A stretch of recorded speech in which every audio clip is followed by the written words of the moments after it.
Ассалаумағалейкум достар. Бүгін кезекті сабақ. Көптен бері сабақ жазбай кеттім. Маған бір подписчик сұраған болатын, баннер жасап көрсетіңізші деп. Соған байланысты, соған орай мен бір баннер жасап көрсетейін деп шештім. Міне, қазір көрсетейін. Міне, қалай осын жасадым, соны қазір көрсететін боламын. Кеттік, бастайық. Corel'ды ашамыз. Мына мысалы жабық тұратын болса қайтадан бастаймыз. Міне создавать етеміз Ctrl-N арқылы. Бұның барлығын жеке-жеке айтып отыратын боламын. Егер де үлгермесеңіздер тоқтатып паузаға көріп алуларыңызға болады. Бірден мен форматына көшпей қойын. Мысалы бәрін айтып отыратын алдыңғы сабақтардың барлығында айтқан болатын. 2 рет басайын. Мысалы мен бір түс берейін, қызыл. Енді мен мына жерге бірден жазайын. Текст, яғни бізге текст керек, мәтін керек. Бізге мәтінге мен жаңағы өзім ешқандай біреу айтқан жоқ. Мына жерде мен тек қана қазақ бургер деп жаза салдым. Мүмкін бар шығар, білмеймін. Бар болып жатса ренжімеңіздер. Мен тек қана осылай жаза салдым. Қазір көрсетейін. Бізге не керек? Бізге текст керек. Мен алдына жазып алдым. Мысалы, мынаның барлығын көшіріп алайын. Текстовый документке жанына қояйын. Енді осы тексттерді қойып шығатын боламыз. Одан бұрын бірінші интернеттен сіздер бургердің суретін тауып алыңыздар. Сіздерге мен кеңес берер едім. Мысалы, Google-ға жазған кезде көптеріңіз білетін шығарсың, кейбіреу білмеуі мүмкін. PNG деген формат бар. Орысша осылай жазылады, ал ағылшынша былай жазылады. PNG деп. Міне. Осын жазған кезде көптеген суреттер шығады, сол кезде картинканы басасыздар. Картинканы дәл солай шығу үшін біздер мына жерде сайттардың атына қарап отырыңыздар. Міне PNG Wing, PN3 деген, сосын осы сайттар тегін. Соның ішінде ең жақсысы міне PNG AGG деген. Осы сайтта тегін көшіруларыңызға болады. Яғни ешқандай фонсыз келеді сіздерге. Мен бұл жерге бірінші бургердің несін жаздым. Мысалы, мен бургер деп жазатын болсам, бургер PNG деп жазатын болсам, міне көптеген суреттер шығады. Мысалы, мына ұнайтын болса, мен басамын, көріп отырсыздар ғой, дәл осынысы, мына бассам, осы сайтқа алып келеді. Осы жерден бірден мен көшіріп алдым да, мына жаққа алып келдім. Алдын ала көшіріп алдым, міне қойдым бургерді. Бургердің сапасы өте жақсы, яғни фото суреттің. Міне мен кішірейттім, бұрышынан тартып. Сәл. Міне shift басып тұрып бұрыштан тартсаңыздар, пропорциональный түрде кішірейтін болады. Міне. Енді мына қазақ бургер дегенді көшіріп мына жаққа қойайық. Екі қатарға Ctrl-K арқылы бөліп тастайын. Shift басып тұрып C-ні басам, екеуін белгілеген соң, сол кезде менде центровкаға келеді. Қазақ деген сөзді мен деген. Мысалы, басында неше түрлі варианттармен жазған болатымын. Міне. Мынандаймен жазайын деп ойладым. Мынандаймен жазайын деп ойладым. Сосын қарасам барлығы бір банальный болып қалды. Сосын бір шрифт іздеп отырдым да. Мына бір шрифт тауып алып едім. Өзімде орнатылған екен, мен мүмкін кезінде жасадым ба, жасамадым ба бір дизайн. Соны қойып едім. Тура өзіне соған арналғандай болып қалды ғой. Міне. Осы шрифт таңдайық. Сәл қысайық. Бургер деген сөзді кішірейтейін, және мына жаққа қояйын мен. Бұны мен вытянутый, яғни сопақша шрифтпен жазайын. Бургер деген міне. Менде бір өзім ұнайтын бір шрифттардың біреуі бар еді. Так, мына осымен жазуға болады. Гия болмаса. Міне, бургер деп дұрыс оқылмай қалды. Бірақ өзінің шрифтім бар еді, сонымен жазып қойыншы. Американ деген, не? Таза бургер деп жазылатын шрифт қой. Қысқаша бізде логотип дайын болды деп айтуға болады. Міне, келесі енді бізде мен мынандай бір прямоугольник төртбұрышты осы қазақ деген сөздің ұзындығымен бірдей создавать етейін. Инструмент узелді алам, форманы бұрыштарынан тартсам, міне өзі автомат түрде барлық бұрыштары домаланады. Енді мына тек қана деген сөзді мен алайын да. Ctrl-K арқылы бәрін бөліп тастайын. Осы алып мына жерге қоя қояйын. shift page арқылы беткі слойына шығарам. Егер де былай тұрса, оның барлығын өткен сабақтар көрсеткен және айтқан болатынмын. Және менің курстарымда осының барлығы жеке-жеке тоқталып айтылған болатын. Егер де сіздер курс алғыларыңыз келсе, маған Телеграмға, Инстаграмға, WhatsAppқа жазыңыздар. Мен сіздерді сол жерге группама қосып қоямын. Әрине ол тегін емес, ақылы канал Телеграмда. Сол жерден сіздер осы базаның барлығын үйреніп алатын боласыздар. Жеке-жеке тоқталып өткен болатынмын. Ал енді жалғастырайық. Қазақша шрифт оқитын бір шрифт таңдайық. Мен бір таңдай салайын. Қазірше Gotham деген шрифтім бар. Міне. Осының бір орташасын таңдайық. Мынандайын таңдай салайық. Міне. Заглавныймен жазылды, яғни барлығы бас әріппен. Осының бас әріппен, бірден бас әріппен жазылатында туралы мен өткен болатынмын. Міндетті түрде қарап шығыңыздар, бір жерде сақтап қойық. Shift Ctrl S арқылы сақтап қойдым мен. Ал енді қарайық, бургер сәл үлкен болып кетті, сүрейін де кішірек, міне былай асты қойын. Енді қараңыздар, мына бургерге фонға қызыл однородный болып тұр ғой, яғни бір текті осыны мен кішкене заливкасын өзгертейін, яғни радиальныйға өзгертейін. Мына градиентті бастым, төбесінде екінші шығады, фонтанный заливка, соның радиальныйын басам. Мына жаққа сызықтың бойына неше түстер қойды, мен мына жақ қояйын. Оранжевый болып тұр. Ctrl S арқылы сақтап отырайық. Логотипті группировать етіп, үлкейтіп, түсіріп қояйық сәл осылай. Енді бізге не керек? Мына сөздерді жанына қойып шығайық.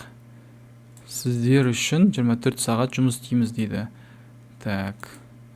Осыны біз шрифттерді қойып шығайық, дұрыстап. Сіздер үшін дегенді біреусін бұлай, біреусін барын ақ түске бояйық айтпақшы. Біздер бояған кезде қараңыздар, барлығы неше түрлі түсті болып светофор болып кетпесін. Сондай болып кетсе, дизайнның сәні кетеді. Мына жаққа мен мына бір дизайнды қолдана отырып,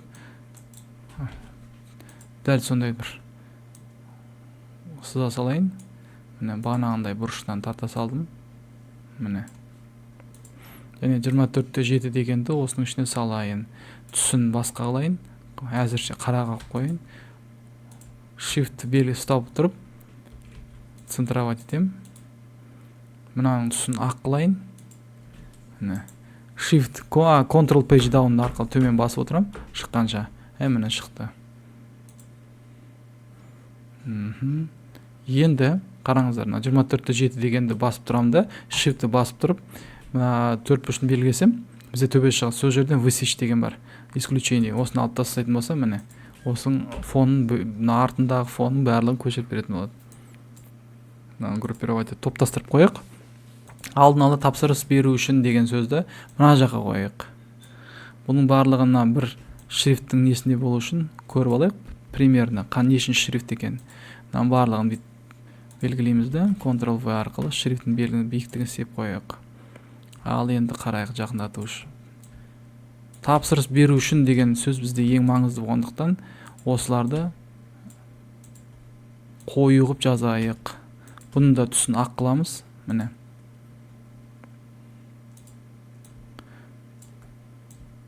Барлық шрифттің несін өзгертейік айтпақшы.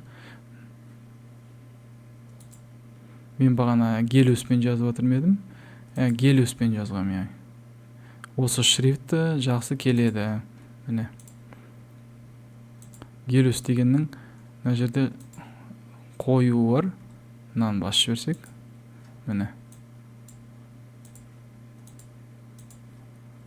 Тапсырыс беру үшін деген сөз анық көрініп тұр бізге. Осыны сәл жақындастырайық. Міне. Мына жерде де бағанағы шрифттарды Gotham болып қалып қалды, сол Gotham'ды алып өзгерте салайық. Бір текті, бір стильде болсын.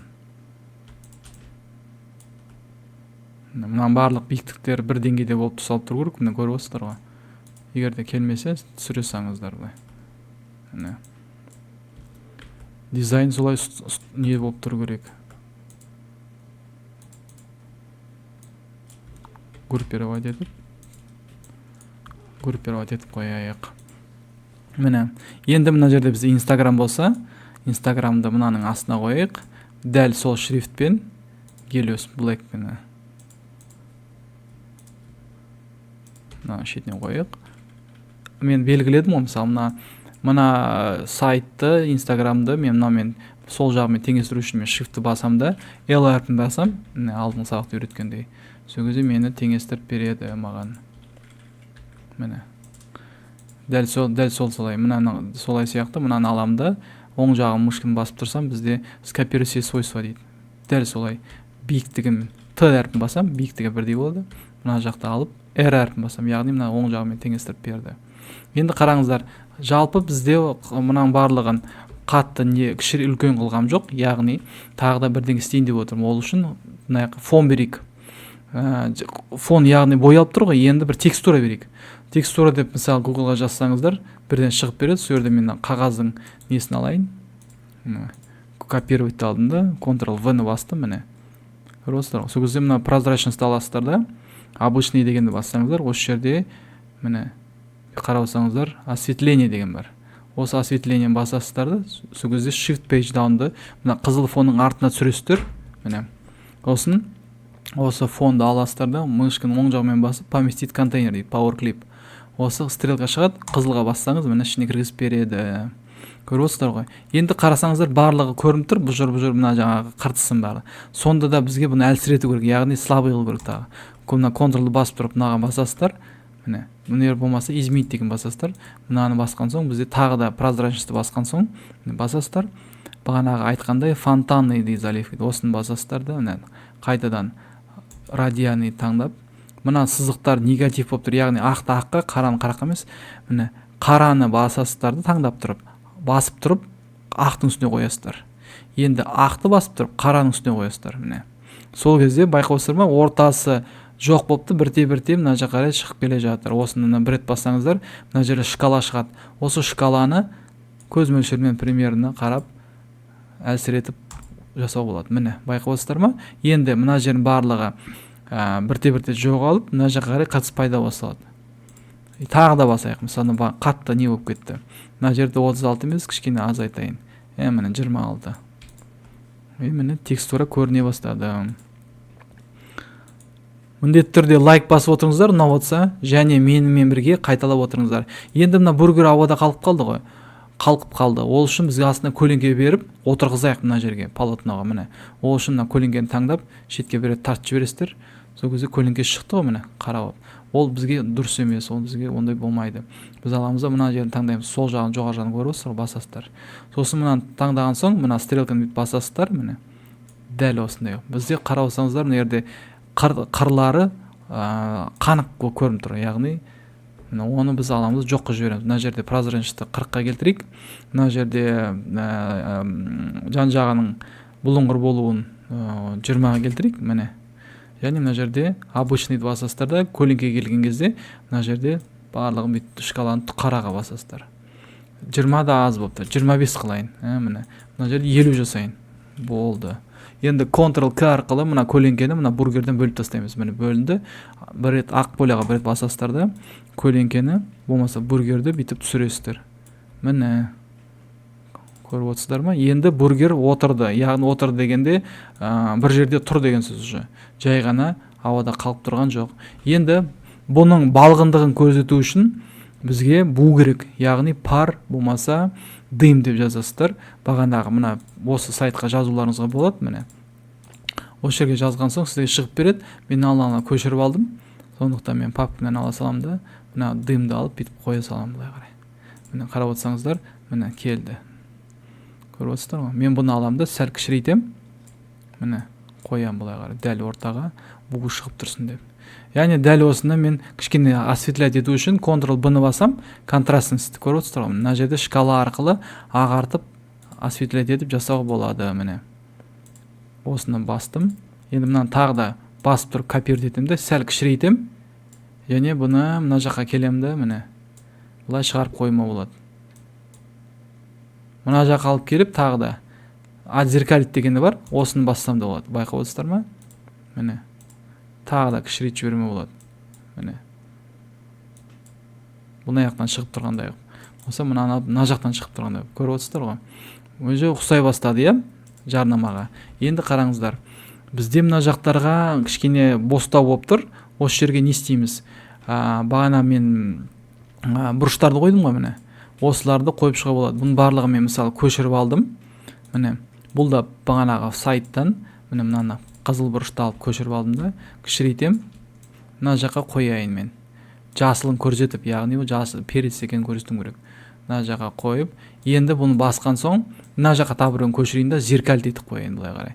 Сәл формасын кішкене былай қозғалуымды өзгертейін. Мына жаққа қояйық, кішірейтейік. Мына жақ тағы сәл кішірейтейік. Міне. Енді қараңыздар, бұның бәрі қанық болып көрсетіп тұр да, мына бургермен былай айтқанда жағаласып тұр деп айтуға болады да, спорт етіп тұр. Енді былай тіке аударғанда ғой, былай кішкене бізге ол артқы фонға келтіру үшін бізге мына эффект кіреміз, фотошоптағында размытость деген кіреміз. Размытость по движению дейді. Міне осы жерге қарасаңыздар, міне кішкене бүйтіп бассаңыздар, міне ол көріп отырсыздар ғой, просмотрды барып төсеңіз болады. Міне сәл қозғалған сияқты болып тұрды, как будто ол түсіп жатқан сияқты, сол фотоға түсіп қалған сияқты болады. Мына жерде дәл солай размытостьқа кіресіздер. Бұл жерге размытость по гауссуға келтіруге болады. Міне көріп отырсыздар ғой, бұлыңғыр қылып жасауға болады, бірден бұлыңғыр қылып. Міне енді дәл сондай жасыл переспен жасайық. Кішірейтейік. Мына жаққа қояйын.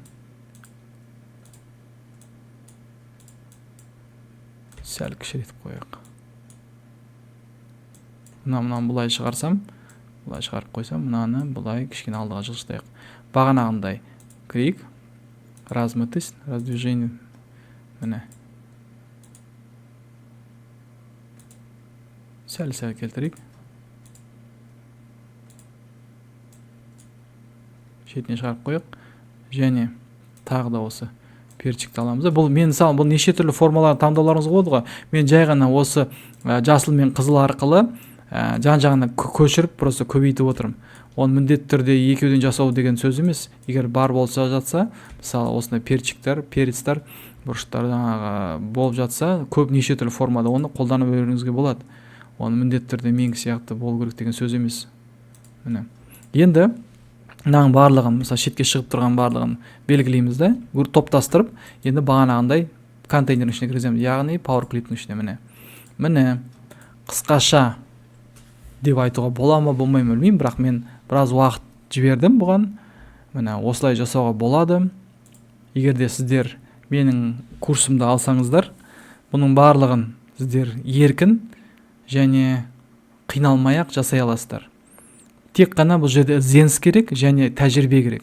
Бір ғана затты жасап алып кетем деген сөз емес. Міндетті түрде өздеріңіз жасап көріңіздер. Дәл менің осы дегенімдей жасап көріңіздер. Міндетті емес дәл осындай шрифт табу. Бірақ сіздер біреудің жұмысын қайталағанда ғана сіздерде дүние шығады. Яғни өзіңіз жасап көріңіз, көзіңіз жеткізіңіз, мен жасай аламын ғой деп. Содан кейін ғана сіздерде былай айтқанда результат болады. Олсыз арғал жылжу қиын. Міндетті түрде сіздер мықты дизайнер болып кетеді деген сөз емес. Ол жерде сіздер осы жерде істеп көріп, көзіңіз жеткізуіңіз керексіздер. Менің қолымнан бірден келеді деп. Ал дизайн жағын мен үйретпеймін. Мысалы мен дизайн жағын мен тек қана құралдардың қолдануын жағын ғана үйретіп жатырмын. Мен де мықты дизайнермін деп айта алмаймын. Қаншама жыл жұмыс істеп жатырмын, бірақ менен де өткен дизайнерлер бар. Мен сіздерге тек қалай жұмыс істеу керек екенін көрсетіп жатырмын. Ұнаса лайк басыңыздар, менің каналыма тіркеліңіздер. Телеграмда, Инстаграмда менің каналдарым бар. Және де сіздерге мен осы сабақтың соңында астына жазып кететін боламын.